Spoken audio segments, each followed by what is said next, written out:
Matinée riche, beaucoup de discours inauguraux qui ont dressé des pistes de réflexion, mais aussi d'action. On ne va pas résumer le débat de ce matin, parce que les propos échangés ont pointé beaucoup de pistes. Cet après-midi, 2 temps de débat. Le second portera de 16h45 à 17h30 sur les politiques culturelles à l'épreuve de la transition écologique. Le premier qui va s'ouvrir à présent a pour titre « Réinventer ces pratiques pour répondre aux enjeux écologiques et sociétaux ». Et si on veut se connecter à l'iPhone de Cyril, c'est possible, parce qu'il est en partage de connexion, comme indiqué sur cet écran. Mais laquelle d'entre vous m'avait dit, pendant la petite pause, qu'il avait envie de réagir aux propos de ce matin? Est-ce que c'est vous, Marc, ou c'est Ruth qui m'avait dit ça tout à l'heure? C'est vous, Ruth Jacobi, secrétaire général de l'European Music Council, autant dire le Conseil musical européen. Vous avez un micro, comme toutes et tous. Et vous, avant même de lancer le débat, une réaction par rapport à ce que vous avez entendu ce matin? Oui. D'accord, direct, comme Ouais. ça. D'accord. C'est ce que vous Merci. souhaitiez, oui, non? Oui, c'est très bien, merci. Merci pour l'invitation. Je suis très contente d'être là pour une minimum deuxième fois, je ne sais pas exactement. Donc, les petites réactions que je voulais faire par rapport au discours de ce matin, c'est une réaction par rapport au terme du secteur musical, parce qu'en fait, avec le Conseil européen de la musique, on propose une élargissement justement de ce terme, où on y comprend notamment non seulement les professionnels en musique, mais déjà tous les professionnels qui contribuent à ce que la musique peut fonctionner. Ça peut être aussi les metteurs en scène, les ingénieurs du son, les ingénieurs de la lumière, etc. Mais également, ça a été évoqué ce matin, les amateurs, les éducateurs, les gens qui travaillent par exemple dans des centres socio-culturels avec des jeunes, qui travaillent dans les hôpitaux à travers la musique avec certaines personnes. Donc vraiment, tout le monde qui est inclus, qui fait de la musique pour le travail ou pour le loisir, pour gagner de l'argent ou dans son temps libre. Donc on propose cet terme élargi. Comme ça a été évoqué ce matin, j'aimerais bien y revenir. Et je crois, il y a quelques années, ici même, à cet endroit, j'ai présenté l'agenda européen de la musique, European Agenda for Music, qui avait comme but de réunir tout le secteur musical, justement, avec tous ses membres dedans, pour s'échanger, pour mettre en avant certains buts collectifs qu'on avait recherchés, justement pour s'adresser aux hommes et femmes politiques, ce qui a été aussi évoqué ce matin. Donc on peut le trouver sur notre site web, European Agenda for Music, ça existe aussi en traduction française aujourd'hui, donc ça c'était sur le secteur musical. Et deuxièmement, et je vais en revenir plus tard, je pense, dans mon intervention, c'est sur le travail en collectivité et le travail en coopération avec différents secteurs d'art. C'était évoqué ce matin par Bernard Faucroul.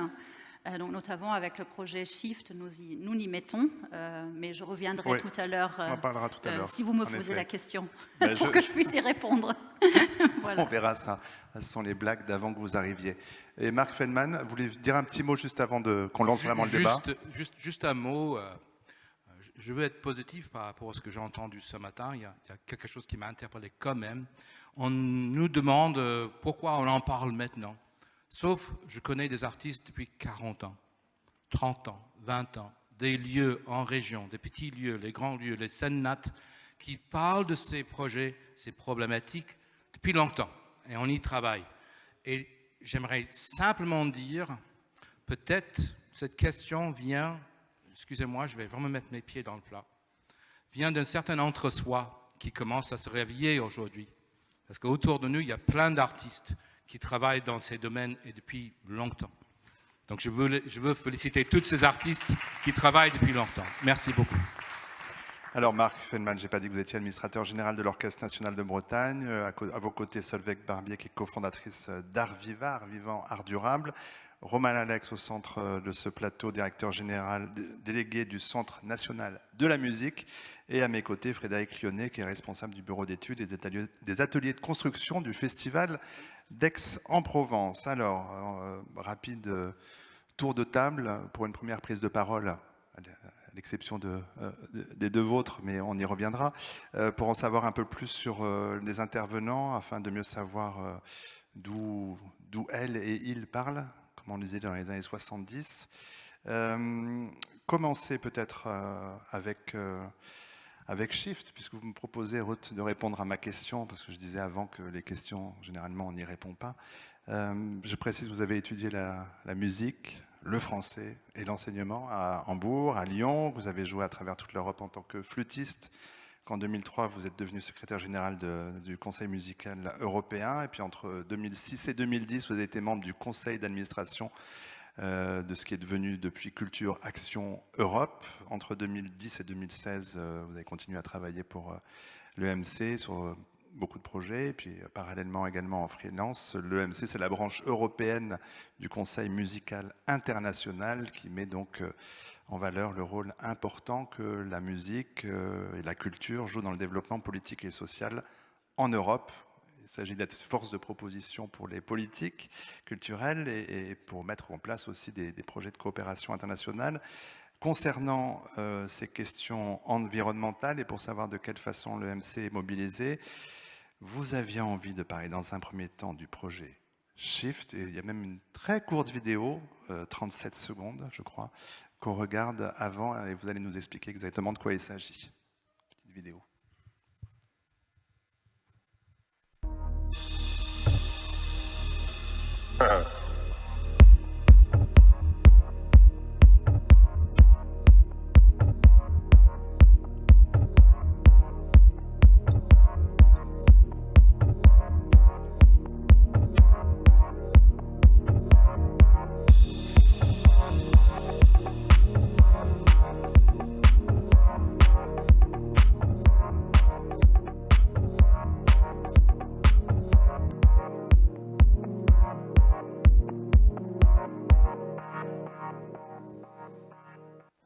Et maintenant la VF et l'accent mis sur l'action climatique dans ce projet Shift dont on a vu qu'il avait évidemment plusieurs axes dans son viseur. Ruth.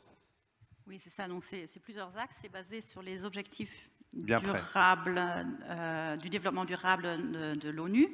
Donc, on a choisi 3 thématiques, dont l'action climatique, dans les objectifs du développement durable, et aussi ce que vous avez pu voir dans la vidéo, pas l'entraînement, mais l'éducation, la professionnalisation des directeurs, directrices dans le secteur culturel et musical. Donc pour ce qui est les actions dans l'environnement, c'est essentiellement le partenaire ELIA, European League of Institutes of the Arts. C'est donc l'éducation professionnelle dans les écoles de l'art, dans les écoles de beaux-arts, etc. C'est le réseau. C'est notamment essentiellement eux qui sont travaillés sur ce sujet-là. Et donc avec les partenaires, on a proposé différents produits, pour ainsi dire, pour le secteur, pour initier le secteur ou approfondir le travail du secteur dans tout ce qui est protection de l'environnement. Donc il y a une collection de ressources, de plus de 50 ressources qu'on peut trouver dans un document PDF, une bibliographie commentée, parce qu'on s'est dit c'est pas nécessaire de réinventer la roue, comme on a déjà aussi entendu ce matin, il y a déjà énormément de matériel en ligne et en cours qu'on peut consulter. Donc on s'est donné pour tâche de collectionner ces articles-là, qui sont maintenant accessibles dans un PDF annoté, mais aussi dans une collection de données en ligne. Tout ça peut se trouver sur le site web du projet Shift, c'est shift-culture.eu. Donc ça c'est un produit qu'on propose, et dans ces ressources on peut trouver notamment des lignes directives, des certificats, des conseils, comment organiser son festival avec plus de protection de l'environnement. Comme on a pu voir ici, ça parle de la nourriture qui est proposée, ça parle des décors, ça parle des voyages, bien évidemment. Ça, c'est un aspect très, très important. Donc, toutes ces ressources peuvent être trouvées en ligne. Dans un deuxième temps, on a aussi préparé des fiches d'information qui sont beaucoup plus ciblées encore. Donc, si on a peu de temps et si on cherche très très directement, par exemple, comment réduire son empreinte carbonique, il y a une fiche d'information qui est, je crois, 2 ou 3 pages, avec une liste de certaines calculatrices qui sont déjà là en ligne, parce que justement, comme j'ai dit, il n'y a pas besoin de réinventer la roue. Et ce qui va apparaître bientôt, c'est aussi une fiche d'information sur les certificats et les lignes directives, parce que tout ça aussi, ça existe déjà. Dans d'autres pays de l'Europe, l'Angleterre est très très en avance. Il y a bien évidemment Judy's Bicycle comme réseau très important, comme acteur très important, mais aussi d'autres qui proposent des solutions. Et plus dans le travail des réseaux qui a été évoqué aussi ce matin, nous sommes en train de travailler sur une solution vraiment ciblée pour les réseaux, qui sont différents quand même des grands festivals ou des salles de concert, parce qu'ils n'ont pas un très grand bâtiment, mais plutôt 1 ou 2 petits bureaux, des équipes tout petites, mais qui voyagent par exemple énormément. Donc à quelle échelle, nous, en tant que réseau, on peut aussi contribuer à l'action climatique. Donc nous sommes en train de travailler sur des lignes directives faites pour nous. Donc je vous invite tous à y adhérer une fois qu'ils sont là, ceux qui représentent les réseaux en tout cas. Parce qu'on s'est dit aussi pour nous c'est très important de pouvoir certifier et de pouvoir avoir des lignes directives qui sont là, qui sont valables pour tout le monde. Donc tout cela vous trouvez en ligne. Donc maintenant pour aller un petit peu au-delà de ce qu'on trouve en ligne, nous avons aussi réfléchi sur le procès qui peut vraiment entamer un changement, parce que je pense qu'on a vu ça aussi ce matin. On est tous là, on est tous d'accord que ces actions sont nécessaires, mais comment vraiment s'y mettre, comment vraiment arriver au changement, à changer nos habitudes, etc. Donc on a beaucoup réfléchi sur le process et sur ce qui est demandé par les leaders, par la direction. Nous avons trouvé qu'il y a différentes étapes qui sont nécessaires, et je pense que les étapes ont été mentionnées aussi déjà ce matin, mais j'aimerais bien les mettre en ordre un petit peu, si vous permettez. Donc, déjà, c'est très très important, bien évidemment, de commencer par une vraiment véritable stratégie, une stratégie qu'on définit dans le conseil d'administration ou par la direction d'un établissement, une stratégie d'action d'environnement. Il ne suffit pas de dire « Ah oui, on va tous prendre nos bouteilles d'eau avec nous et on ne va plus voyager en avion, mais prendre le train ».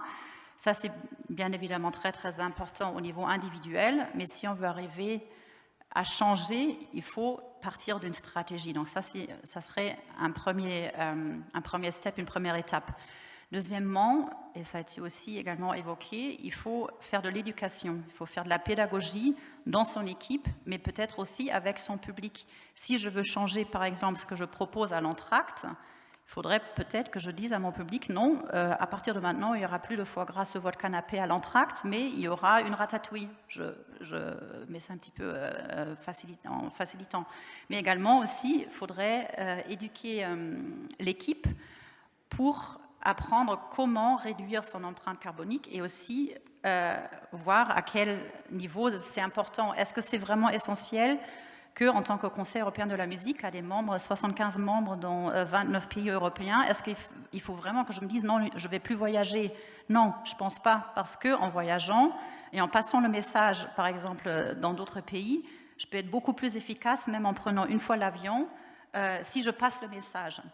Donc ça, c'est aussi valoriser les empreintes qu'on peut avoir, ça c'est aussi un aspect très très important. Après, on en a parlé, il faut mesurer, il faut calculer, ça c'est important. Ce qui est très très important également, c'est de prévoir, c'est de se faire un budget pour son empreinte carbonique. Comme je fais un budget pour les financements que j'ai à disposition, pour l'argent que je peux dépenser, je dois me dire, OK, l'année prochaine, je vais dépenser autant en empreinte carbonique et si je suis arrivée à la fin, je ne peux plus aller au-delà. Donc ça, c'est très, très important aussi. Et pour y arriver, il faut prévoir le temps. Comme on doit prévoir son temps pour faire un budget financier, il faut prévoir aussi le temps pour faire un budget pour les empreintes carboniques et d'autres d'autres actions qui peuvent aider à protéger le climat et qui peuvent attirer à l'environnement. Et je m'arrête là, je reviendrai plus tard. Oui, absolument, et merci parce que ça dresse évidemment des pistes qu'on va continuer à explorer d'abord dans un premier tour de table avec Frédéric Lyonnais. On verra avec vous tout à l'heure un certain nombre de points qui vous semblent cruciaux justement pour atteindre à une éco-responsabilité. Parmi ceux-ci, vous avez partagé avec moi en amont de ce débat la question notamment des transports, que ce soit des matériels, des artistes, du public, le manque d'études d'impact dans le domaine, les objectifs ou les contraintes réglementaires, la question de la compensation carbone évoquée par Ruth à l'instant, l'objectif de neutralité carbone 2050 qui est dans l'objectif européen. Bon, il y a beaucoup de questions, mais par rapport à cette sensibilisation dont parlait Ruth pour les équipes, comment est-ce que vous vivez ça? Écoutez, nous, en fait, dans le domaine du décor, je peux dire qu'on est plutôt aidé, facilité, parce que le décor de spectacle vivant, qu'il soit d'opéra, de théâtre, voire même de cinéma, avec un peu plus de moyens, on va dire, dans le cinéma, mais ça reste un objet à la base plutôt éco-conçu, donc on a une facilité, on est un domaine plutôt technique, scientifique, donc on a une lecture, une approche et une compréhension, si je puis dire, de ces aspects-là qui sont quand même très techniques et qui sont parfois justement compliqués à transmettre quand on n'a pas un bagage scientifique. Voilà, c'est pas extrêmement compliqué, mais ça peut un peu repousser. Donc c'est vrai que c'est. Et nous, au sein de l'organisation, je pense qu'on est un peu perçu, vécu, et puis on le vit comme tel, et on en profite quand on veut faire passer ces messages-là, comme étant un peu des tenants de ce savoir et de cette capacité à transmettre. Alors après, ce qu'on fait, moi j'attache beaucoup d'importance à la symbolique. Je pense que c'est très important parce que ce que vous disiez, c'est-à-dire qu'il faut comprendre là où il faut mettre de l'énergie et là où il ne faut pas en mettre. Parfois on se trompe, c'est-à-dire qu'on pense que quelque chose est important alors qu'en fait c'est juste à côté et on passe complètement à côté du truc, de l'objectif. Et pour ça, c'est vrai qu'il faut avoir des données un peu précises, chiffrées, ce qui, je trouve, manque cruellement sur le domaine. Après, je rebondis juste sur, parce que c'est très intéressant, et moi je milite pour ça, mais en même temps, je me pose beaucoup de questions sur l'aspect faire une comptabilité carbone. On a envie de dire, moi je serais le premier à dire une production d'opéra, ok, pour un décor, on sait que c'est tant de milliers, voire de centaines de milliers d'euros, mais ce qui serait intéressant, c'est de se limiter aussi en termes d'équivalent CO2, sauf que le problème aujourd'hui, c'est que pour arriver à qualifier, enfin, à dimensionner, à calculer les équivalents CO2, c'est très compliqué, quoi. Enfin, c'est quelque chose qui n'est pas... Enfin, 1 euro, c'est 1 euro. Une tonne de CO2, ça dépend comment on la calcule, ça dépend ce qu'on prend, et la porte est ouverte à toutes les appréciations, et ça dépend de la bonne foi des gens qui le font. Ça reste très compliqué, parce que voilà, et de la même manière, je prends un petit exemple très simple, qui serait par exemple de dire, c'est bien, on va construire des choses en plastique parce que c'est léger, etc. Finalement, sur le mode de production, selon ce qu'on prend comme chiffre, c'est pas si pire. Sauf qu'en fait, le plastique, c'est juste un des principaux éléments qui ne se renouvelle pas dans la nature par cycle naturel. Donc derrière, on commence à connaître, ça commence à être chiffré, cette chose-là. Mais voilà, c'est un des exemples parmi les autres. Je pourrais vous en sortir des dizaines, mais voilà. Donc ça reste très compliqué, assez. Enfin voilà, faut avoir une connaissance un petit peu de tout ça, de tous les process, de où, enfin, parce que par exemple quand on construit un décor, on utilise des matériaux, des matières premières, etc. Il faut comprendre d'où elles viennent, comment elles sont produites, à plusieurs niveaux, pas que sur le plan environnemental, mais sur le plan du respect du travail des gens, etc. aussi, voilà, des voyages. Enfin, il y a une tonne d'aspects, de points d'entrée, de paramètres à prendre en compte qui sont très complexes. Et c'est vrai que tant qu'on n'aura pas posé des modèles un peu précis qui facilitent, qui aident les gens à décider, et à travers donc une politique environnementale, et des objectifs clairs, mais aussi, je pense, des contraintes réglementaires fortes.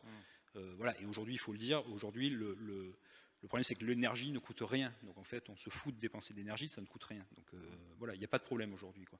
Sauf qu'on sait aussi que le problème, c'est que ça a un impact sur un avenir très lointain, et qu'on aura beau essayer aujourd'hui de changer quelque chose, on n'aura des effets que dans peut-être 25, 30, et encore, on ne sait pas. Enfin, voilà. Donc tout ça rend le message très flou, et donc nous, au niveau des équipes, on prend des éléments particuliers, quand même, pour répondre à votre question, de choses un peu concrètes, où on essaie d'agir, mais je vous dis, on est plutôt aidé dans ce domaine-là, parce que nous, le décor, à la base, on a essayé d'évacuer des éléments qui nous semblaient être encore pas très éco-responsable, on va dire, mais bon, à la base, un décor, c'est du bois, du métal, donc des filières plutôt bien maîtrisées, plutôt propres, entre guillemets. Voilà, et après, voilà, moi je milite beaucoup aujourd'hui pour sortir de cette logique qui nous a longtemps occupés, derrière laquelle on était très fiers de se cacher, qui était le recyclage, parce qu'on faisait tout pour pouvoir recycler. Et en fait, aujourd'hui, j'ai envie de dire, là où il y a 10 ans, on se disait, bah tiens, c'est bien de recycler et de ne pas le jeter à la poubelle, voilà. Aujourd'hui, en fait, le minimum qu'on puisse faire, c'est recycler. C'est juste le minimum. Mais en fait, il faut juste se remettre à niveau. Et en fait, là, on travaille beaucoup, nous, sur comment on réutilise des éléments. En fait, comment on arrête de jeter. Et partez du principe, quand je vais dire de jeter dorénavant, c'est recycler, en fait. Parce que il faut bannir le fait de mettre en déchets banals, les DIB, quoi, les éléments, ça c'est sûr. Donc voilà. Donc en fait, faut reprendre un cran, un cliquet dans la compréhension, dans l'approche des choses. Et voilà. Et puis après, il y aura les notions de sobriété, de savoir comment on fait pour faire pareil ou presque, mais avec moins et peut-être en réutilisant plus. Voilà, il y a toutes ces questions-là. On verra peut-être quelques éléments de réponse ou des pistes en tout cas. Avec vous, Mark Friedman, vous avez débuté comme bassoniste dans l'Orchestre symphonique de New York, puis après au Festival de Tanglewood, puis vous avez intégré des orchestres en France, en Italie, au Portugal, au Canada. Vous avez été administrateur de l'Orchestre pour la paix, qui réunissait musiciens arabes et israéliens. En 2006, vous avez pris la tête du Sacramento Philharmonic Orchestra. 2011, donc nommé administrateur général de l'Orchestre de Bretagne, devenu depuis l'Orchestre national de Bretagne. On parlera bien sûr tout à l'heure du projet Ponant qui vous occupe, mais dans cette carrière, qui a quelques années à peine, ces considérations dont on parle aujourd'hui, vous évoquiez tout à l'heure des musiciens, des artistes qui prennent en considération cette question d'éco-responsabilité depuis longtemps. Vous, de l'intérieur d'orchestre, de maison, est-ce que vous avez senti cette montée en puissance suffisante de cette prise en considération ? Non, pas suffisante. C'est-à-dire quand même, il y a quelques orchestres au niveau de sensibilisation du public, que ce soit à Seattle, au Canada, un peu partout dans le monde, qui s'emparent du sujet. Il y a des compositeurs et des créateurs qui s'emparent du sujet depuis longtemps, mais l'idée même d'un bilan carbone, etc., même dans la société, est assez neuf dans les dernières générations. Donc c'est seulement depuis quelques années que je vois ça. Mais en Angleterre, aux États-Unis, surtout au Canada, ils sont sensibles à ce genre de mouvement depuis une dizaine d'années. Donc nous, on est un peu tardifs. Donc ça vient. Mais c'est là. C'est là, ça vient. On reviendra donc dans un instant sur le projet Ponant. Romain Alex, pour continuer ce tour de table, directeur général délégué du Centre national de la musique depuis janvier 2020, c'est-à-dire depuis sa création. Avant de rejoindre l'établissement, vous étiez déjà vice-président du comité de préfiguration de ce CNM. Auparavant, chef du bureau de l'audiovisuel public à la direction générale des médias et des industries culturelles du ministère de la Culture.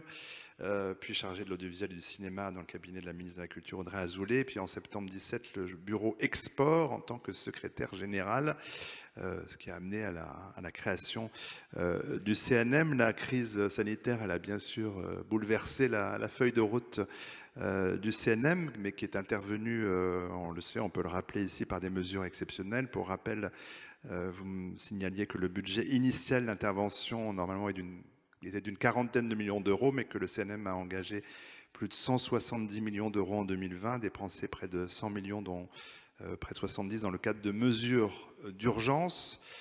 Mais là, on est là pour se projeter dans le futur et s'ancrer vraiment dans le présent. À quelle hauteur de la pile de problèmes se situe le dossier environnemental sur votre bureau? C'est un peu ça la question toute simple que j'ai envie de vous poser. La réponse, elle passe par des groupes de travail que vous avez mis en place, menés par des acteurs importants, variés du monde musical. On ne va pas les passer tous en revue, mais ces groupes de travail, ils vous ont déjà donné quelques pistes pour le présent? Tout à fait, tout à fait. Alors des piles d'urgence, en fait, on en fait plusieurs, ce qui permet d'avoir beaucoup de sujets en haut de la pile. Blague à part, ce sujet est un sujet bien sûr majeur pour nous, et je trouve que symboliquement, c'est important que le Centre national de la musique, qui participe pour la première fois à cette journée d'accord majeur, s'exprime sur ce sujet, qui est un sujet de prospective et qui est un sujet d'intérêt général majeur. Et donc, pour être très précis, comme vous l'indiquiez, nous avons organisé 6 groupes de travail sur la question de la transition écologique, que nous avons lancés alors même qu'effectivement nous sommes très fortement mobilisés sur la crise, la réponse à l'urgence, et que nous avons souhaité lancer pour qu'ils couvrent l'ensemble des champs que nous percevions être des champs prioritaires. La question des tournées, bien sûr, la question des salles, de leur équipement, de leur isolation, la question des festivals, du plein air, qui rejoint les travaux qui sont menés dans le cadre des états généraux des festivals, mais aussi la question d'une communication responsable, la question de la production et de l'enregistrement phonographique. On en a peu parlé ce matin puisqu'on a beaucoup parlé de spectacle, mais c'est une activité qui peut également progresser dans ce domaine. Et puis, et ça c'est important pour nous parce que c'est un domaine qui n'est pas à proprement parler directement dans notre champ, mais qui est très lié à notre champ, la facture instrumentale. Et donc là aussi, dans la fabrication des instruments, comment progresser dans tous ces domaines. Alors, je ne vais pas pouvoir vous restituer ces travaux aujourd'hui puisqu'ils se poursuivent. Il y avait encore une réunion ce matin même, mais ce que je peux partager avec vous, c'est quelques axes qui se dégagent et qui sont quand même des axes structurants et prometteurs.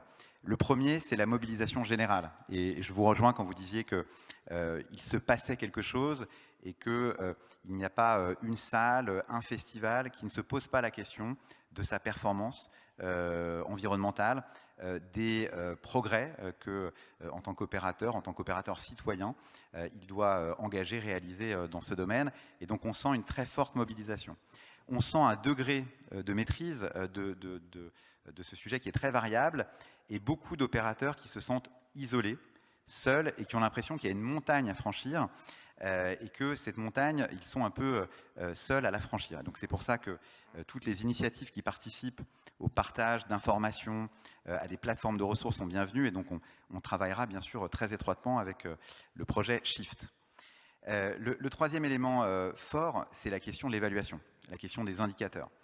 Au final, on arrive à peu près, et encore il y a beaucoup de travail, à identifier des leviers d'action, des leviers de progrès. Ce qui est beaucoup plus compliqué, c'est d'arriver à traduire ces leviers en indicateurs, en objectifs de performance et de pouvoir, sur cette base-là, accompagner au mieux les professionnels. Parce que pour faire ce que vous indiquez qui est très important, c'est-à-dire anticiper, intégrer dans les budgets, il faut être en capacité de savoir ce que sont les objectifs qu'on vise et ce que sont les objectifs pour lesquels on mobilise des ressources et pour lesquels on peut être en capacité de demander des ressources supplémentaires. Et c'est le dernier sujet, bien sûr, le nerf de la guerre, la question financière. C'est bien sûr une mission essentielle de l'établissement à travers ces services d'accompagnement, mais aussi à travers ces systèmes d'aide, que de pouvoir orienter les acteurs et les accompagner dans une transition ou dans une transformation. Et donc sur cette question, là je vous dis les travaux sont vraiment comment sur ce sujet. On voit que le besoin est immense, on voit que la stratégie, la réflexion, la conception de cette politique doit impliquer l'ensemble des partenaires et en particulier les collectivités locales qui sont d'abord des financeurs essentiels de nos métiers, mais qui sont aussi très préoccupés par ces questions et très impliqués. Et donc on a isolé ces 4 axes de travail et je vous en dirai peut-être un peu plus tout à l'heure. On s'est fixé un calendrier pour pouvoir avancer sur chacun de ces sujets. Merci. Solveig Barbier, alors je termine à dessein ce premier tour de table par vous, puisque vous êtes cofondatrice d'Art Viva, Art Vivant, Art Durable, créé en 2020. Actuellement, vous êtes secrétaire générale de la Grange au Lac, très belle salle de spectacle d'Évian-les-Bains, construite en bois, à flanc de roche, sans fondation. Mais Art Viva, ce qui nous intéresse évidemment plus particulièrement ce jour, à partir de quel constat et dans quel but est-ce que vous avez fondé Art Viva ? La fondation a eu lieu du coup en juin dernier, mais après plusieurs années, il y a 2 ans et demi, on était déjà au New Deal à la Philharmonie, en se disant que les actions qu'on menait chacun et chacune dans nos milieux personnels n'étaient pas suffisantes et que c'était impossible de trier ces déchets et d'avoir un compost à la maison et de partir en tournée en Chine en consommant uniquement des produits qui étaient emballés. Et du constat aussi de l'isolement quand on demandait, alors moi je travaillais à l'époque pour un ensemble de musique baroque qui s'appelle Ensemble Correspondance. Et quand on demandait à des salles de nous fournir des bouteilles en verre à la place des bouteilles en plastique, en fait, on nous disait mais c'est vraiment pas un sujet. On demandait que les hôtels soient proches de la salle pour éviter les transferts, que soit pas mis énormément de linge, de voyager en train au lieu de voyager en avion et donc de la prise en charge d'une nuitée supplémentaire. Et c'était absolument impossible en fait. Et on était souvent confrontés au fait que c'était un sujet complètement annexe pour la culture et qu'on n'avait pas besoin de se poser la question de l'écologie et de l'éco-responsabilité quand on était en train de faire de l'art. Et donc c'était assez difficile. Donc on s'était réunis, on est 9 cofondatrices et fondateurs à avoir créé Arviva. Aujourd'hui, notre action, elle est tournée avec 4 projets principaux. Un projet de guide pour l'action qui a été très inspiré par les rapports de Julie's Bicycle qui sont sortis en 2010. Donc pour dire le retard, à quel point on est vraiment en retard. Donc on a commencé à se dire qu'est-ce qu'on peut faire en fait, comment on avait tous un peu des initiatives de l'ordre des petits gestes, comment convaincre les différentes strates de nos organisations. Et puis c'est un milieu, le milieu du spectacle vivant qui est très imbriqué entre les compagnies, les salles, les festivals, etc. Donc comment on fait pour que ça passe d'un acteur à un autre.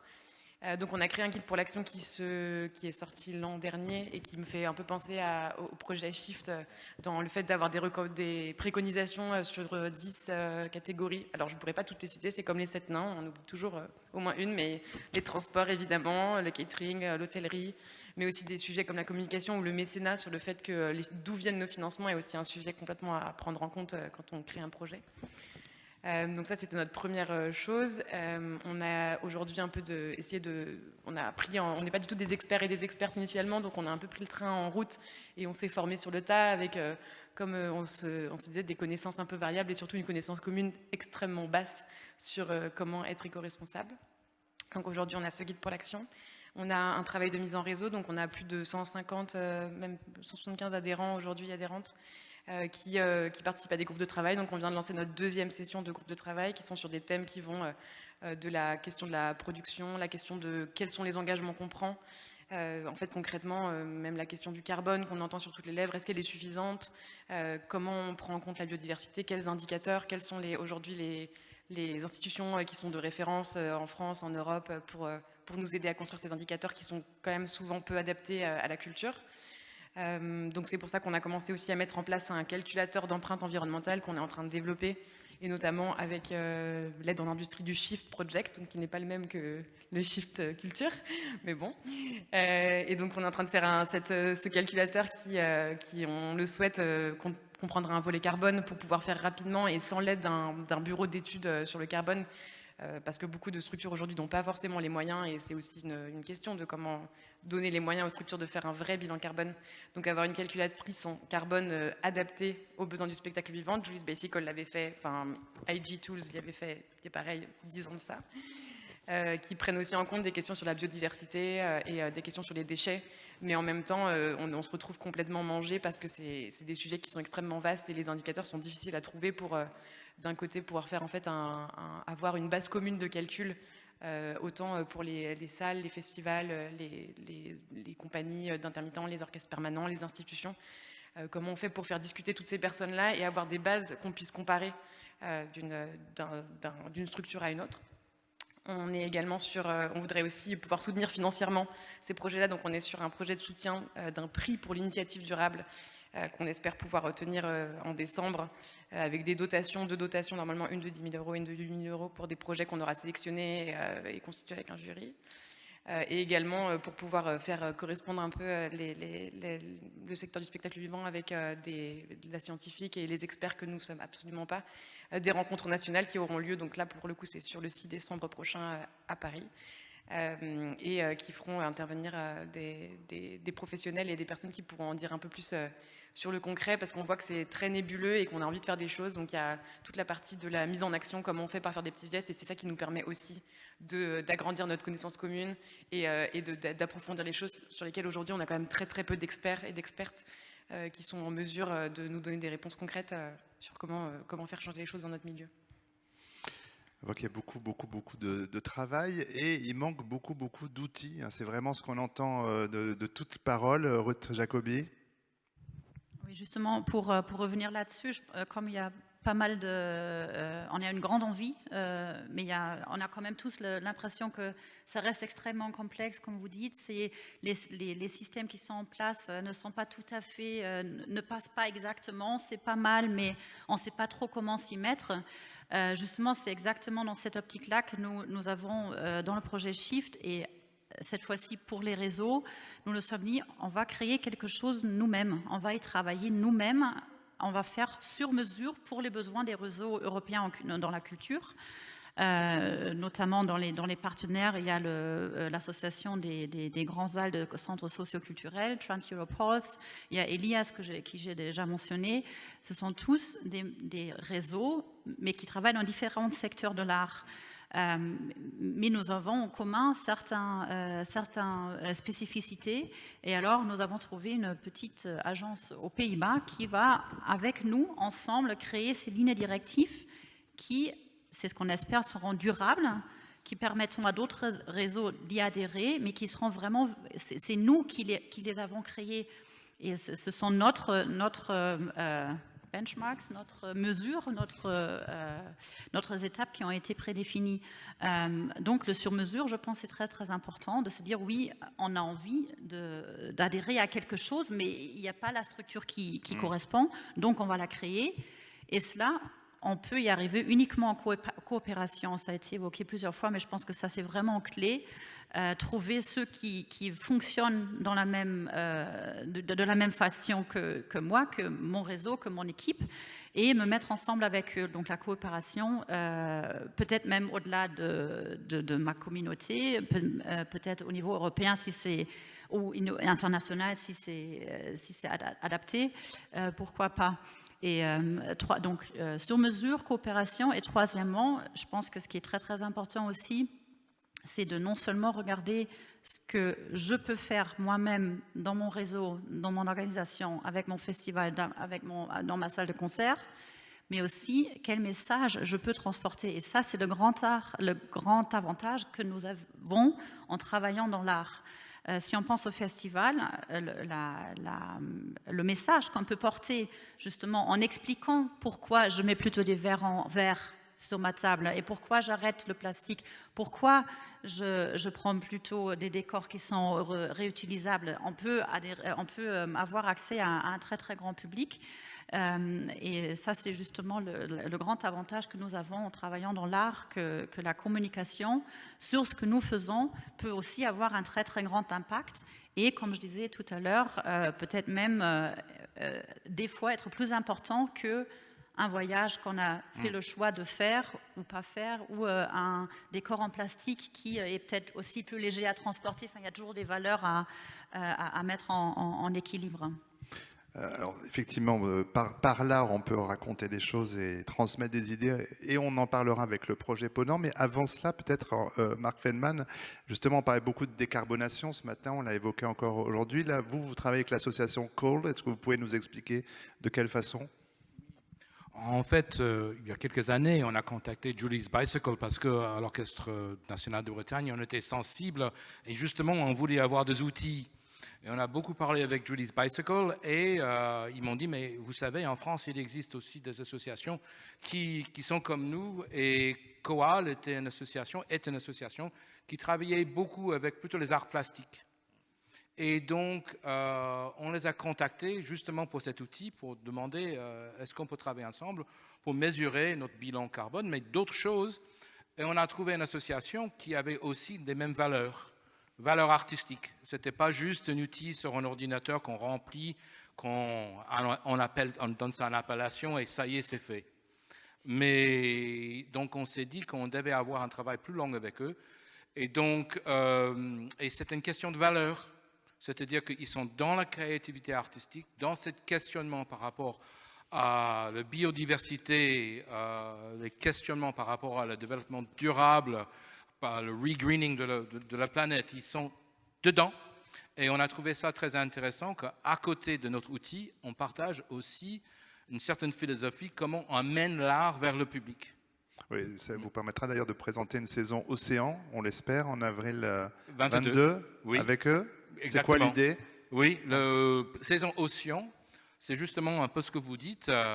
On a, au milieu de cette saison, on a une semaine de concerts avec l'orchestre. On va parler de Ponant dans quelques minutes. Donc, c'est des concerts dédiés à la mer, ses métiers, sa préservation, mais autour, il y a des conférences avec des scientifiques, des chercheurs, parce qu'on a envie qu'il y ait passerelle entre le public et les conférences, que ce n'est pas que de l'art. À côté, il y a des expositions photos, expositions d'art, et on amène ça sur tout un territoire. Et donc, c'est vraiment la saison Océan, un peu dans la complexité de cette océan. Donc, ce que je disais beaucoup, j'aimais beaucoup, excusez-moi, c'est Monsieur Tisson, c'est Tesson, que c'est dans les interstices, dans les rencontres où les choses se passent. Et donc, c'est ça ce qu'on a aimé beaucoup dans le travail avec Coal et la saison Océan qu'on va faire en 22. Tout à l'heure, la question qui sera posée dans le troisième débat, ce sera d'une certaine façon à quel niveau les décisions peuvent se prendre dans les politiques culturelles. Est-ce que c'est au niveau des collectivités locales, de l'État, de l'Union européenne, par rapport à cette demande que vous avez tous d'outils ou de certification? Alors, c'est une des pistes, vous en parliez à l'instant, du CNM. Est-ce que ça peut être au niveau d'un État ou est-ce qu'il faut vraiment que la chose se fasse à une autre échelle? À mon sens, il ne faut pas tomber dans le travers qui consisterait à vouloir uniformiser absolument toutes les démarches. Il y a beaucoup d'initiatives, elles sont extrêmement positives, prometteuses, et donc il faut s'appuyer sur ces initiatives. En revanche, je pense qu'on n'échappera pas à une convergence vers un certain nombre d'indicateurs qui feront référence.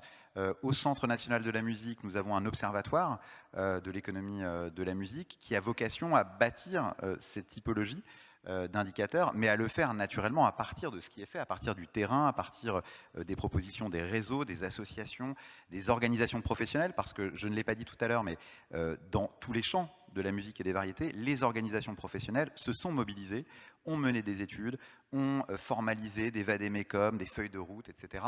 Et toutes ces initiatives, à mon sens, aujourd'hui, sont un peu éparpillées. Et on a du mal à fédérer les énergies, à faire plateforme autour de ces initiatives. Et c'est vraiment ce que nous proposons au Centre national de la musique. Nous proposons de réunir ces initiatives et de faire converger vers des indicateurs, vers des axes de travail. À mon sens aussi, il ne faut pas s'en arrêter là. C'est-à-dire que l'échelle européenne est bien sûr l'échelle pertinente. La Commission, dans le cadre du programme Music Moves Europe, s'est fait remettre l'année dernière un rapport préconisant la création d'un observatoire européen de la musique. Et donc cette recommandation, à mon sens, demeure tout à fait pertinente et encore plus pertinente qu'hier. Et donc, il me semble qu'à l'échelle des États, et bien sûr en coordination avec les collectivités, puisque ce que j'évoquais tout à l'heure est bien sûr incontournable, on peut commencer à agréger, on peut commencer à faire plateforme, et ensuite, et bien sûr, remonter à l'échelle européenne, qui me paraît là aussi l'échelle la plus pertinente.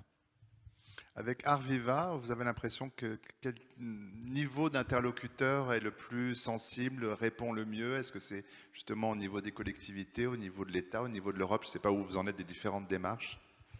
Je pense que le niveau local est comme à ne pas oublier quand on parle d'écologie, de manière générale. Donc sur la réception, on parle à des professionnels du milieu de la culture, donc quel qu'il soit, on essaie justement de fédérer. Comment dire, pour moi, il y a quand même aussi une question de remise en question du modèle actuel de création, production, diffusion, qui est absolument nécessaire pendant très longtemps et même actuellement. On crée beaucoup.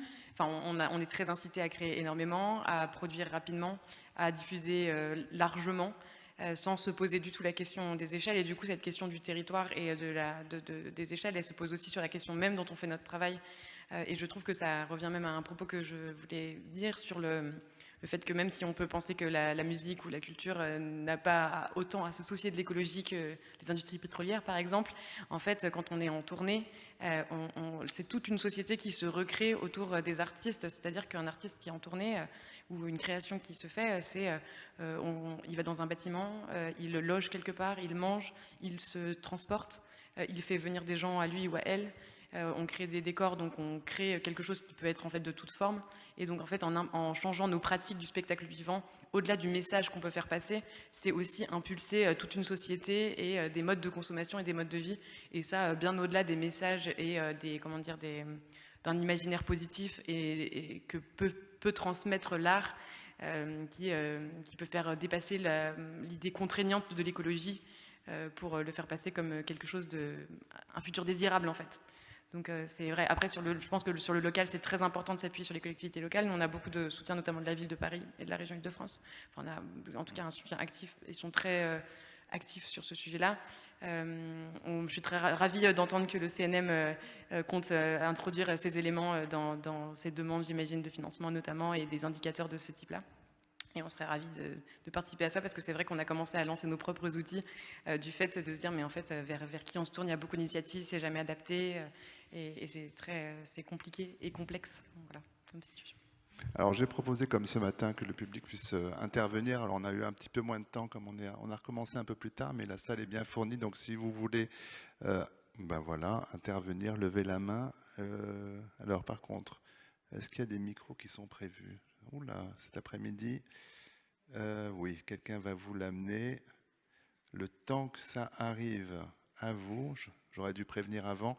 Je voudrais qu'on parle après peut-être davantage de création et du projet Ponant, que je n'oublie pas, mon cher Marc. Non, mais parce que c'est un très bel exemple. Alors, je crois, voilà, monsieur.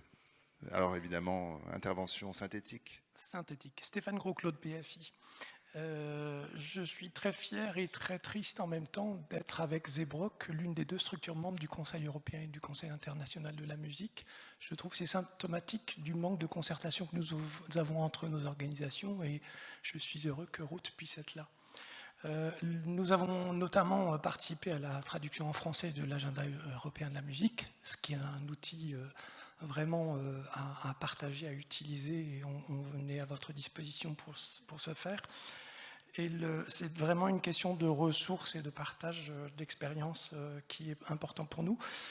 Sur la question du bilan carbone, je trouve qu'on prend le même mauvais pli que la loi de 2005 sur le handicap, en fait. C'est qu'on concentre les choses sur le bâti, le matériel, et qu'on n'aborde pas assez peu, à mon goût, la question du sens et du plaidoyer que nous pourrions bâtir sur pourquoi, quel est le sens d'une tournée, pourquoi est-ce qu'on fait de l'international, pourquoi est-ce qu'on sort de notre territoire.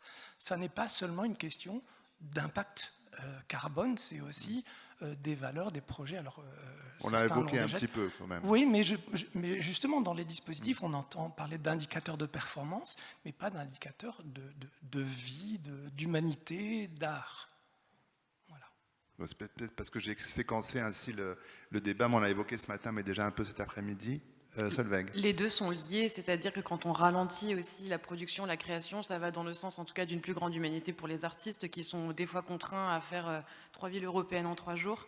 Après, c'est sûr que nous, on a notamment un groupe de travail sur ce sujet-là, sur l'international, qui est un sujet ô combien compliqué, sur la question de l'aviation, enfin de l'avion, du train. Et en fait, on se rend compte que ça demande aussi de porter un jugement moral sur les projets artistiques, ce que moi, je me refuse de faire, parce que ça veut dire que certains projets pourraient être exportés, d'autres non. Donc comment on se positionne par rapport à ça, c'est absolument pas Arriva d'en décider en tout cas. Mais les deux on l'a peut-être pas assez rappelé, mais évidemment que le projet artistique est apporté au premier plan. Mais des contraintes, il y en a tout le temps, des contraintes financières, des contraintes de temps, de création, etc. Donc pourquoi pas intégrer aussi une contrainte écologique, carbone, à la création, production, diffusion de ces projets artistiques. Romain ? Je complète simplement ce que dit Solveig. L'interrogation sur le modèle de production va continuer à nous interpeller pour des années et des années.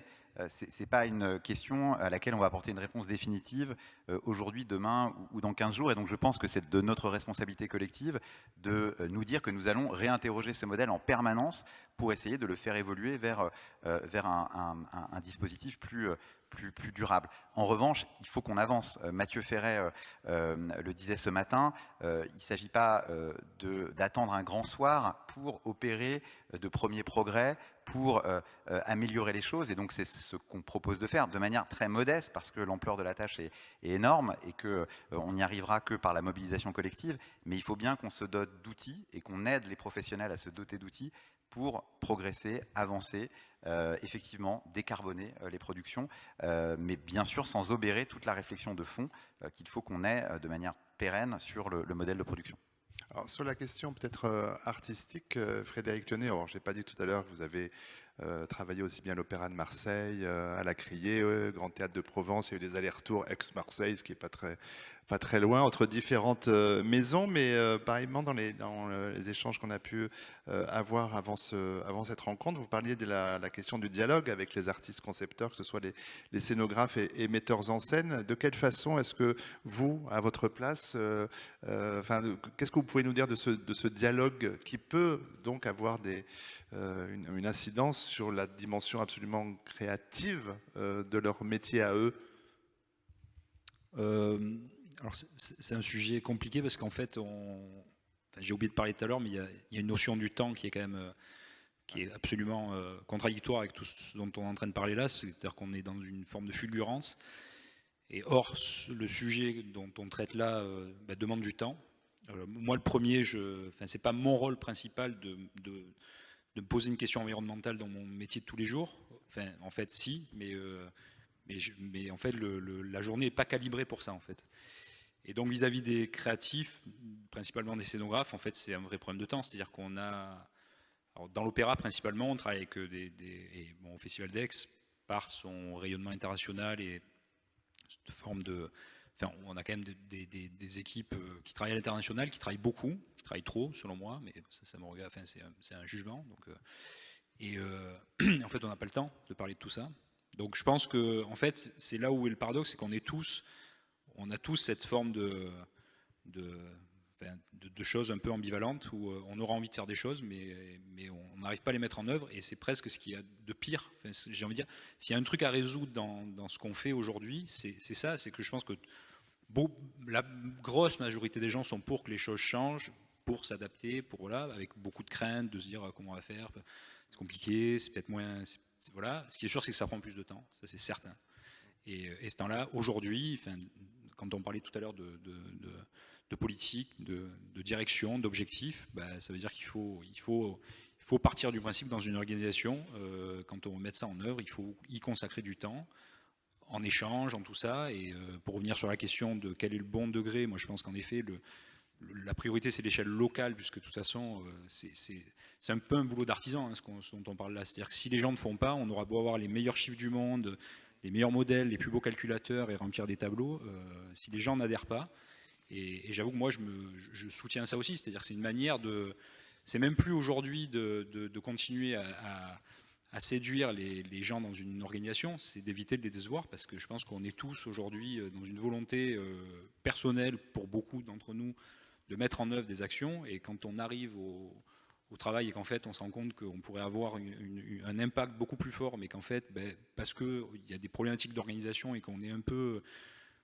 Enfin, moi je prends cet exemple-là souvent de se dire, bon voilà, à l'apparition de l'ordinateur, etc., on s'est dit, tiens, c'est bien, on n'aura plus de papier, on ne va plus imprimer, puis en fait on imprime encore plus qu'avant, on a des mails, on a des... je veux dire, en fait, à chaque fois on rajoute une couche, alors qu'en fait, il faut vraiment en enlever, quoi. Enfin, on est aujourd'hui à un moment où on ne peut plus rajouter de couches, quoi. Et pareil sur la diffusion, parler des captations, tout ça, il y a évidemment énormément d'aspects intéressants, mais je vous le dis pareil, si cet écran-là, s'il est en 4K, qu'il soit en 2K, en HD ou en 4K, en fait, vous ne le verrez pas, vous. Sauf que nous, on est dans un truc, en technique, il faut toujours plus, et on va être confronté à des créatifs qui nous disent, ah non, mais moi, je veux le truc en 4K. Mais je dis, mais non, parce que en fait, le premier spectateur, il est à 15 mètres, il ne verra pas la différence entre le HD et le 4K. Non, mais moi, je m'en fous, je veux du 4K, quoi.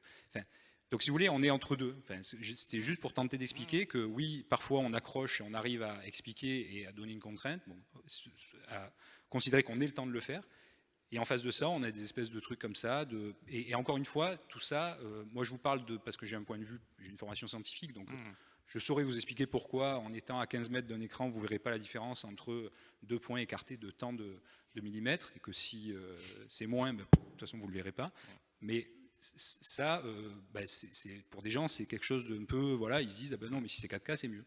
Et donc, on est toujours tiraillé par ces deux aspects, de se dire, on est dans la performance, on est dans le truc, mais en même temps, on aimerait bien que...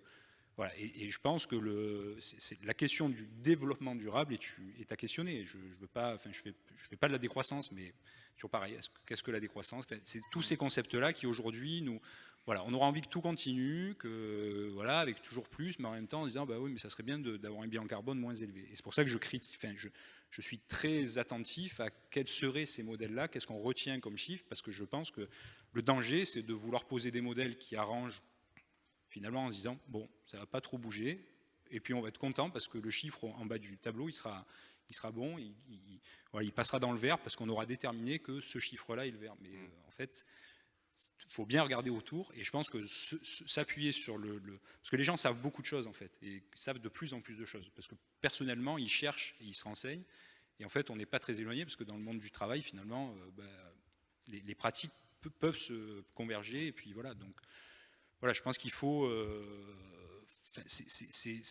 faut essayer de faire adhérer un maximum de personnes et trouver le bon chemin pour y arriver. Et voilà, essayer de dire, bah non, c'est pas si compliqué que ça en fait. Rose Jacobi, courte réaction. Je sais. Juste une petite réaction par rapport au changement. Nous avons eu la même question dans le projet Shift, et nous sommes partis d'une petite caricature qui est toute simple, mais qui est quand même très, très révélatrice, je trouve. C'est quelqu'un qui demande à un grand groupe, comme là, vous, le public, est-ce que vous voulez le changement? Tout le monde dit, ouais, on veut le changement, on veut le changement. Alors, la deuxième question, est-ce que vous voulez changer? Et la personne ne dit plus rien. Et je pense que ça, c'est très, très révélatrice. Parce que nous sont demandés tous proprement. Et je pense que pour ça, c'est très, très important que, justement, ces lignes directrices que nous donnons, qui sont faites sur mesure, viennent, je vais utiliser des mots en anglais, ça sera du bottom-up. C'est vraiment le secteur qui les prédéfinisse, même si à la fin, c'est nous qui avons prédéfini le chiffre qui va se trouver à la fin. Ça peut être critiqué, je suis d'accord, mais si nous obligeons auparavant d'y arriver, ça va être plus simple et ça va être faisable par rapport à un chiffre qui a été imposé par des structures nationales ou au niveau européen. Donc je pense que le bottom-up, c'est très important. Et aussi ownership, donc s'approprier de ce qu'on veut faire, ce qu'on veut changer. Je pense qu'il faut jouer sur ces échelles-là. Solveig? Moi, je voulais rebondir sur la question du temps, parce qu'elle me semble en effet complètement centrale, et ça pose la question de deux choses, des métiers et de la connaissance. On l'a vu pendant la période de crise sanitaire. Moi, j'ai une énorme crainte que la reprise des activités fasse oublier tous ces sujets qu'on a un peu plus pris en compte récemment par manque de temps, parce qu'on sait que les équipes sont souvent sous-staffées, dans des contraintes de temps qui sont extrêmement importantes. Et ça pose la question de qui prend la responsabilité dans une structure, ou est-ce que la responsabilité, elle est au sein de tout le monde? Dans ces cas-là, on doit créer des formations, c'est ce qu'on essaye de faire à Arviva, en concevant une formation pour ce but.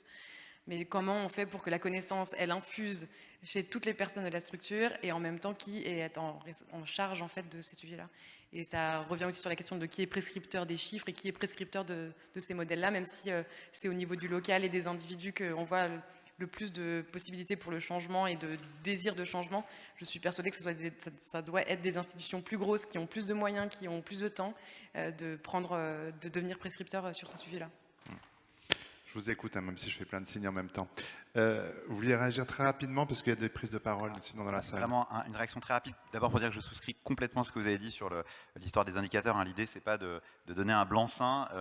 On remplit l'indicateur comme on veut, puis on s'en tire, et c'est pas du tout l'objectif. L'objectif, c'est de pouvoir proposer. Et moi, j'entends tout à fait ce que vous dites sur le fait que ça doit venir d'en bas, du local, des bonnes pratiques, et donc honnêtement aucun débat là-dessus. Simplement, je pense qu'il y a un travail quand je disais faire plateforme, il faut qu'on partage et qu'on diffuse tout ça. Et je sais qu'il faut que je fasse court, mais Solveig a prononcé un mot qu'on n'a pas encore prononcé et qui me paraît clé, qui est la formation.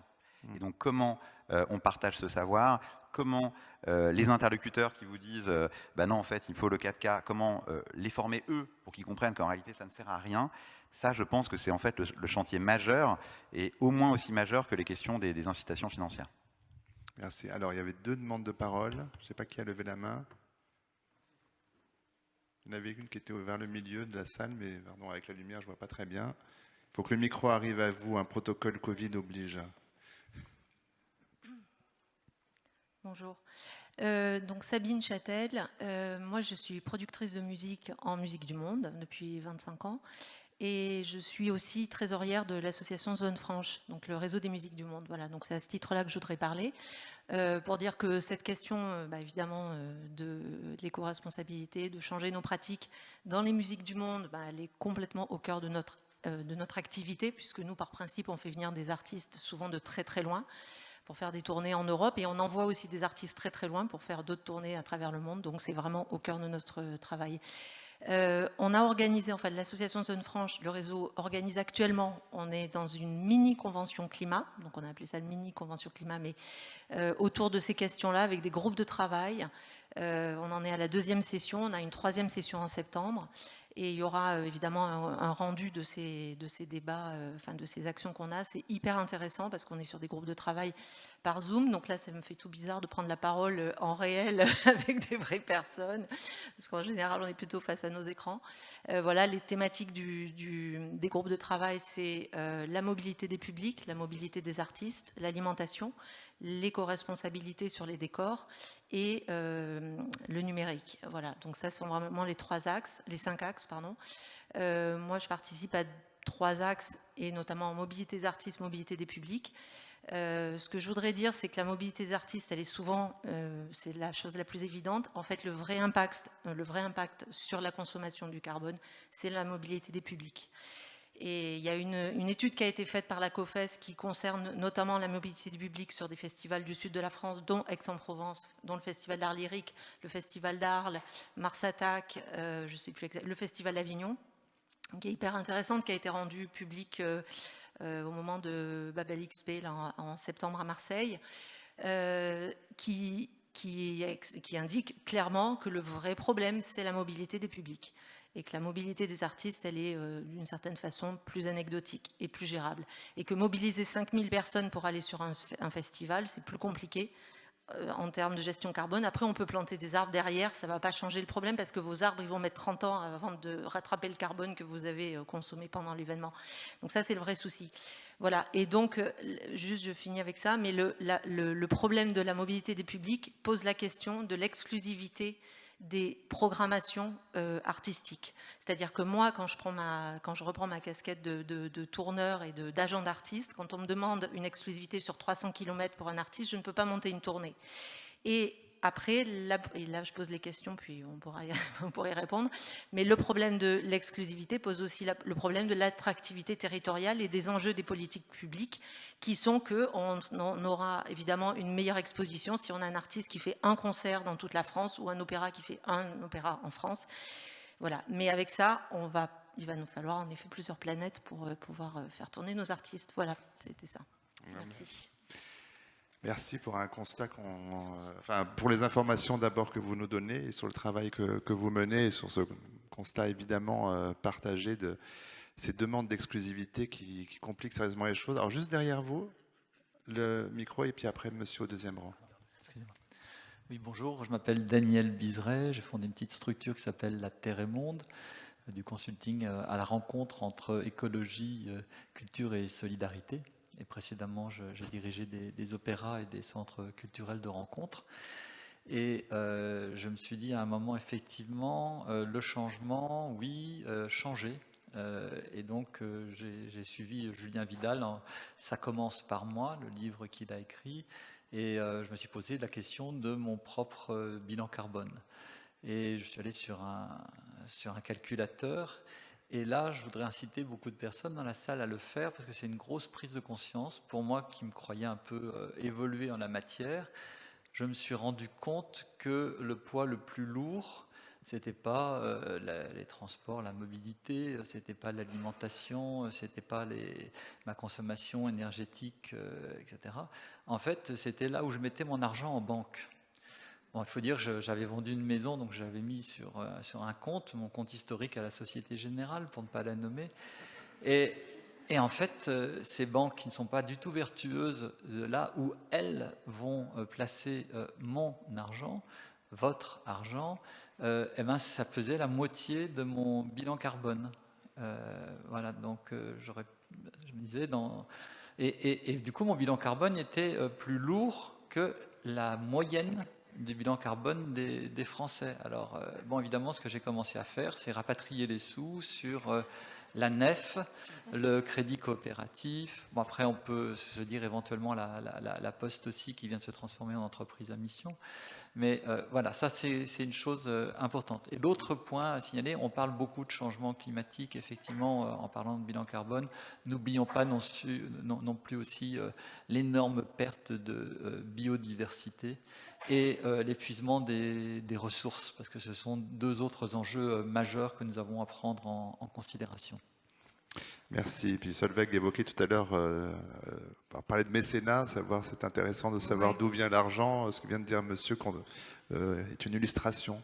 Oui, complètement. Et en fait, je voulais plutôt rebondir sur ce que disait Daniel, qui est d'ailleurs par ailleurs adhérent fidèle à Arviva, sur l'utilité enfin, on parlait de formation, mais de la pédagogie, et c'est complètement dans cette dimension aussi que s'inscrit, nous, le calculateur qu'on essaye de développer, sur le fait moi je le voyais en faisant hyper récemment une demande de subvention au CNM sur les chiffres de la parité homme-femme, qui est un autre sujet qui me tient énormément à cœur, qu'en fait le fait de mettre des chiffres dans des cases fait qu'on se dit ah ouais mais c'est dingue en fait.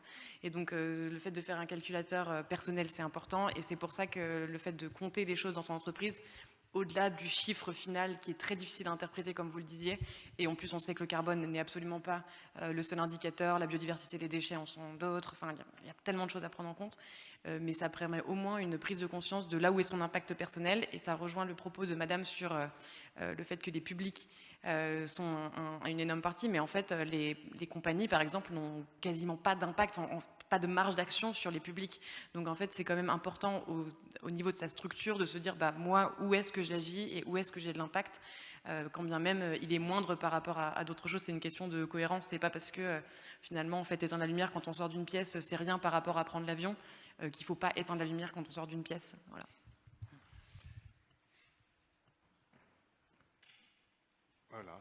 Voilà, et puis après, allez-y. Bonjour, je suis Philippe Gauthier du syndicat des musiciens CGT, le SNAM. Je le signale, on s'est réunis en congrès de la Fédération internationale des musiciens, alors en visioconférence, il y a quelque temps.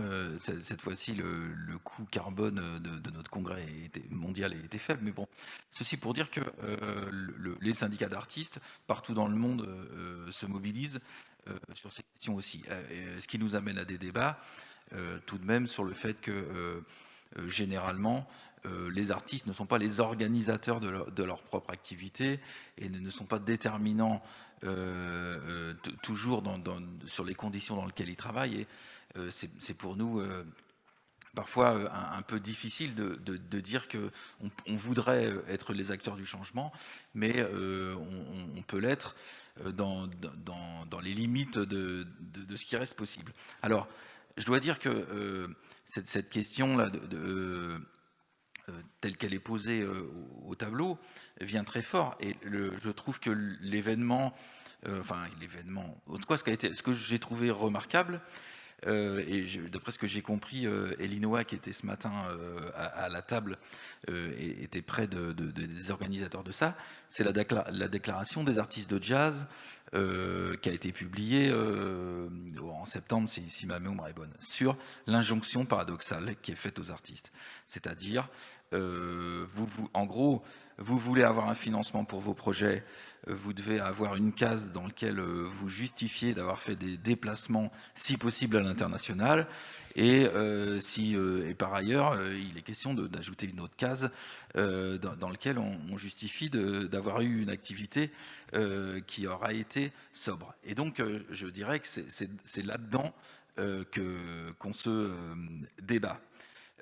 Alors évidemment, je le dis aussi parce que ça n'a pas été encore dit, il y a parfois des réglementations pour lesquelles le secteur du spectacle demande des dérogations. Ça a été le cas, on a eu à le connaître dans le cadre du dialogue social européen, ça a été le cas pour les éclairages de spectacle, où on a demandé pour le secteur du spectacle une dérogation pour pouvoir continuer à utiliser des éclairages et des ampoules dont la production était prohibée sur le territoire européen. Et donc, c'est quand même aussi un des éléments, c'est que notre activité n'est pas non plus n'importe quelle activité, et il y a en quelque sorte une sorte d'impératif artistique qu'on ne peut pas perdre de vue. Alors, moi, par rapport à ce que j'entends aujourd'hui, avec beaucoup de plaisir, c'est le fait qu'on va mesurer, parce que entre un auditorium de 2000 places avec un concert et 4 concerts dans des salles de 500,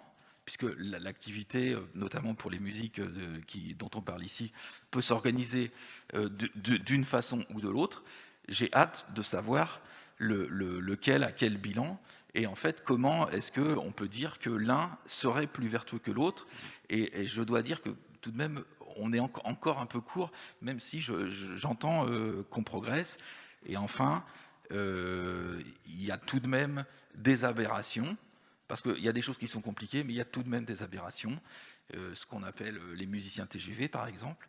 Il y a un certain nombre d'ensembles, y compris des ensembles qui parfois portent le nom d'une ville, mais dont les artistes ne sont pas du tout de cette ville, et sont complètement éclatés, font un nombre de kilomètres incroyable pour les productions, et c'est une organisation, notamment dans le domaine des musiques savantes, là, c'est une organisation de l'emploi du travail qui est aberrante, et je crois qu'il va falloir s'occuper de ça aussi.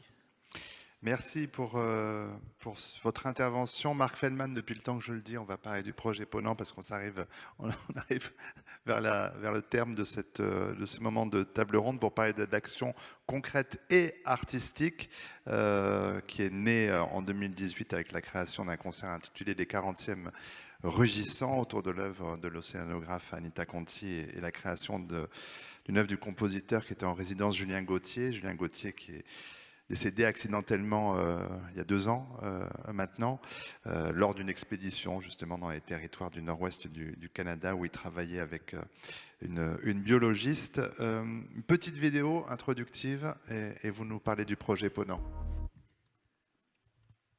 Avril 2022, après 2 années de préparation, le projet Ponant vous emmènera au large, jusqu'au fond fragile de la baie de Tokyo pour découvrir la biodiversité marine, essentielle à l'homme comme à la planète. Par le biais des arts et la science, le spectateur sera plongé dans un monde féerique par Nicolas Floch, photographe marin, et Dai Fujikura, compositeur japonais pour qui l'océan est une muse permanente. Les photographies de Nicolas Floch naviguent à la frontière de l'artistique et du scientifique. La création de Dai Fujikura, un concerto pour orchestre, exposition photographique et le shakuhachi, instrument emblématique de la tradition japonaise, créera un véritable dialogue océanique entre la richesse de découverte des fonds marins et les couleurs musicales d'un croisement des cultures. Il y a une sorte un peu d'évidence, on va dire, dans cette rencontre. Je mène un travail sur l'océan, mais l'océan dans sa partie immergée, c'est-à-dire sur les paysages sous-marins, où je révèle vraiment des espaces qui sont méconnus pour beaucoup. Et Dai avait ce travail à partir de cette flûte japonaise qui est une flûte en bambou, une flûte végétale aussi. Et donc il y avait cette correspondance, si on pense aussi à certains paysages d'herbiers qu'on trouve sur les côtes bretonnes. On a comme ça évidemment des croisements en dehors du fait que Dai est japonais, moi breton, et que je travaille sur ces 2 territoires et sur les paysages de ces 2 territoires. À l'horizon 2023, le Ponant maintiendra le cap et fera voyager de la côte du Trégor jusqu'aux rives Nunavut, au nord du Québec, en suscitant un dialogue entre chanteuses inuites et chanteuses bretonnes pour raconter des histoires des femmes et la mer. Le jeune public, quant à lui, sera invité à suivre cette aventure grâce à la création de la compositrice Sarah Liane Lewis autour des animaux marins. On a eu un peu de pollution sonore pendant la vidéo, mais tant que c'est sonore, là ça va, il y a un câble mal branché. Voilà, comme ça on peut conclure ce moment en parlant d'une création qui mêle plusieurs arts et qui évidemment, et c'est ce qu'on disait, l'art peut aussi permettre de passer des messages, de sensibiliser. De l'Orchestre national de Bretagne, bien sûr, est un travail de sensibilisation qui va de pair avec tout le travail qu'on fait au niveau de vraiment le côté technique avec Coal.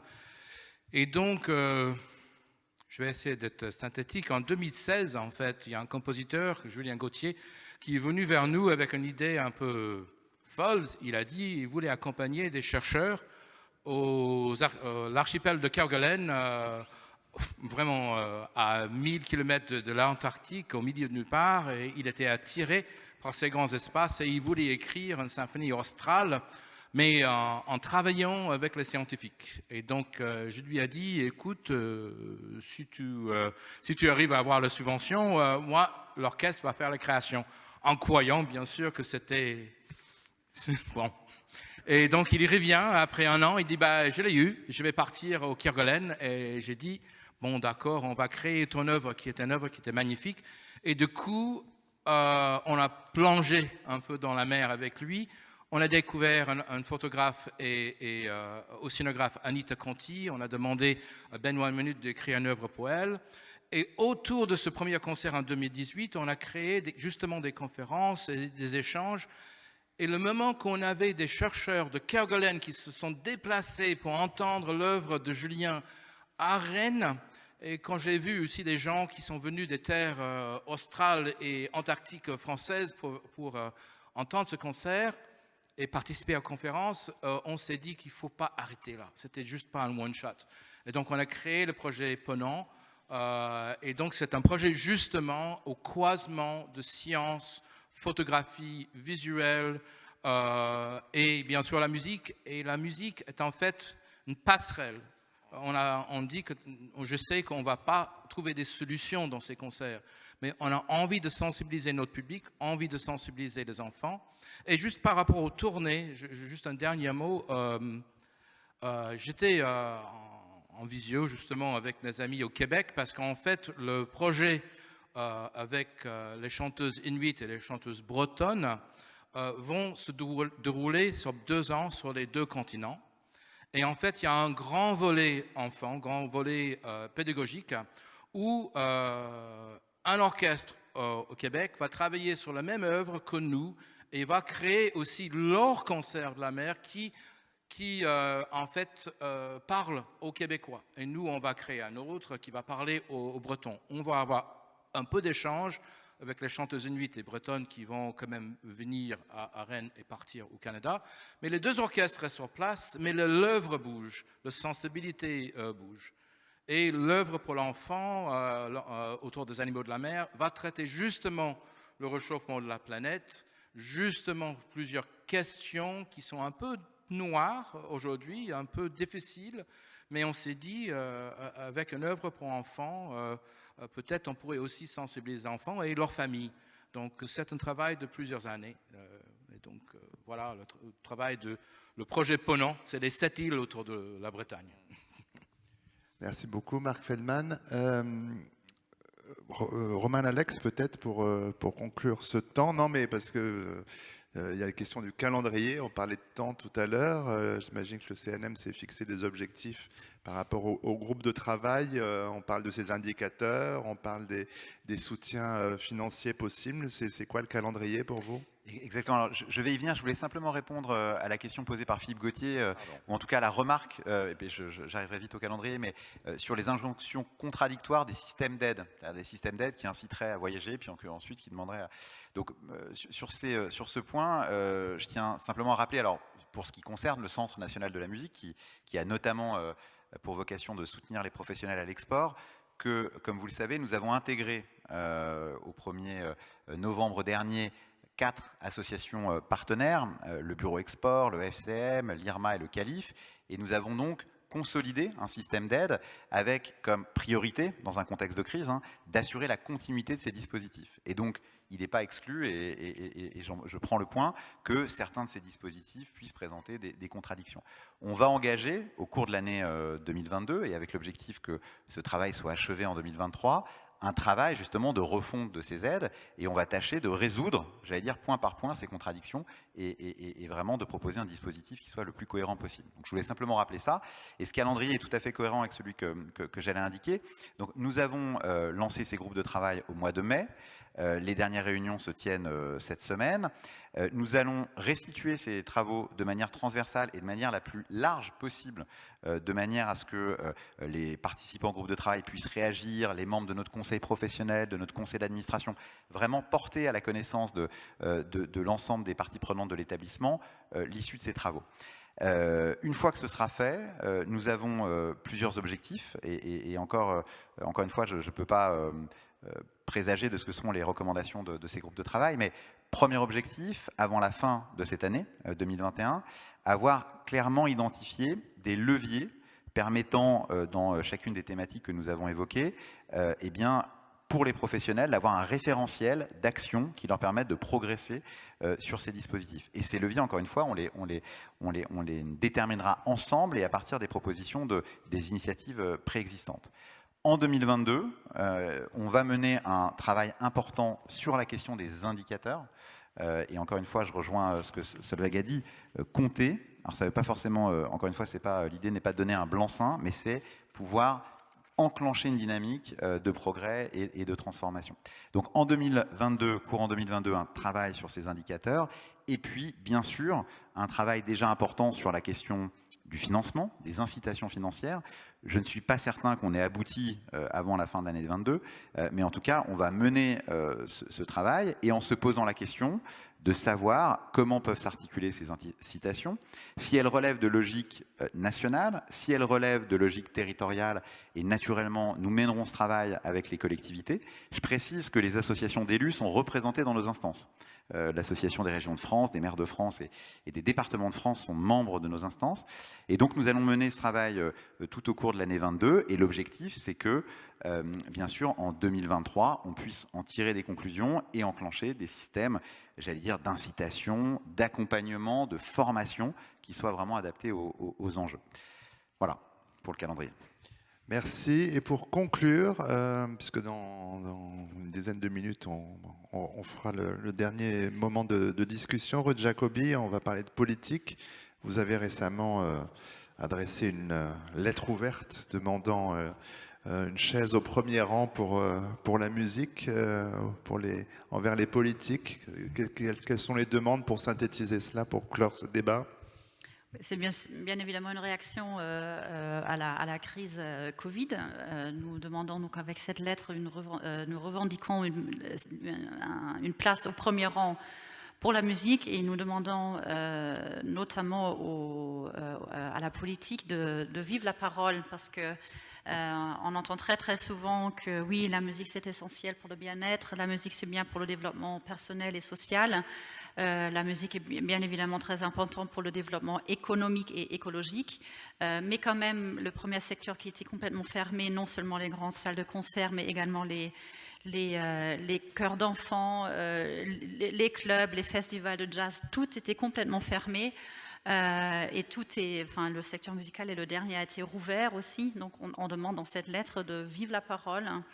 Et aussi, on promet de contribuer à une reconstitution après la crise avec la musique, avec le secteur musical.